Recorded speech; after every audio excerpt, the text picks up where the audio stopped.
senzeni kurumanyire kwazoneka sochakuwara nebhasikoro. Ndiri white Zviri kutoonekwa zvounokuwara naro bhasikoro iri. handikuwari ndokuwara sei ndakatibata. Iwe unofunga kuti ukatadza kubhalansa ipapa unonorohwa maziso apa ukakura une marenji. handiri goni zvarisiri hangu zvai. Wari wanepiko? ndarikuwana sekurumani. Mai sekuru ari kumba. ungava kuitira. Akona kai vanofunga ndori gona ndavanyepera kandovhura chofa bhasikoro sikaika vachigona da kutengera rako. Ukaishanga waenda kuseri kwechikomo kunonitengera fodha. Ndoro ndinokasika kuzoka iri. Andina ndimanya ndinzviridza. Ndoti Wandi hako kundisira wamhanya netsoko ungodzoka uchiritora kuti ase kuti waenda naro. wakauya mushomo wakazouya wakaona munara ndidini. Maenda hako zvauchimhanya. Ndenda ndimanya ndavanyepera ndovhura ruchovha ndati vazonditengera rangu saka ndenda ndimanya ndikasizodzokka ndosaka ndimanya ndakadzirisesezva. Saka ukatitengerwa unogoritisa iwe usingagoni richova. Ndodzidzira zvikana rava rangu. Saka naive padzidzira kwachienda kufoja. Sekuru vema vati vanobvara kuseri kwegomo vaya. Ndachozvinzwa hako iwe senzeni nanjoni chakuudza kuti senzeni wanzwa here kuti sekuru vekuseri kwavashaya. Vatoshaika? Vashanyi vashimagwavha sekuru sviyenyi.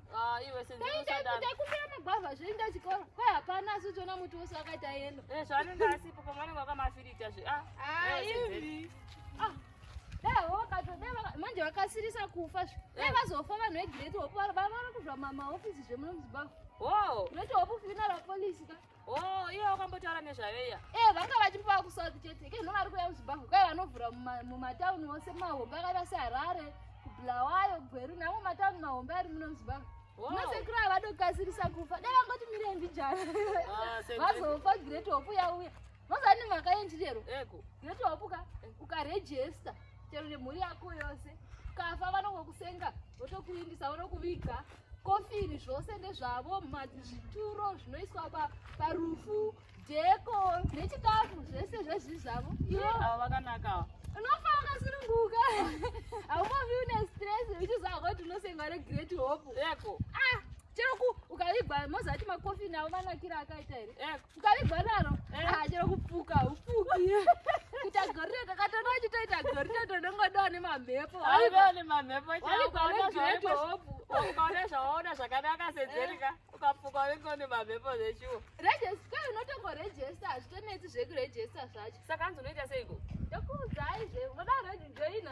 Tatojoina tidaro hasa tavagoritoto vafa mavigwa muri muzvimachira panavo. Kavigwa ari mujira anoita goritoto. Ino hati kai goritoto kavafa inetevanagauri goritoto hapadarikiki parinda pavo. Aiwa uzondiudzira ndigorejesta ndatoijoina. Asi kwai chero mukaita emergency munhu akafa asina kujoina ka. Kwai mungangovafonera chete kana kuvasendera message. Vandouya kukubetserai vakusengerai munhu wenyu. Voenda naye vondomuchengeta kwamoda. Saka iwe uchiita kuti sekuru vashayapo vaitigwe izvozvo naiwe senzeni. Unofunga kuti mari yemagwavha aiwa vaitinyima magwavha. Aiwa senzeni usadaro. Unofunga kuti mari yavo yemagwavha inokwana kofini iri. Varejestire vawane kutakurwa kavaino kunovigwa kumusha kwavo ndinoti ndipano here. Makaona mazwiri atakaita kurufu gwechikora chiya chanzigai charumwa nengwena. iGreat Hope. Wakauya promo wanunda. Ndikaona uchidyiwa. Kataka akomacheya acho kwete sepamutato zveparuparufu. neGreat Hope. Saka zvari kuda kuvhura mahofisi vava vachimbova kuJoni chete nekune dzimwe. Inovada kuvhura mahofisi muno muZimbabwe, Harare, Bulawayo, Gweru namwe masitizi mahombe ose. Ngavatouya kuno kuHarare kwatiri senzeni. Vafurire vauye kuno. Vakabaya vagoritoto murodhi. Nakavigwa neGreat Hope hambo yechigoritoto haufuki neGreat Hope. Alright senzeni.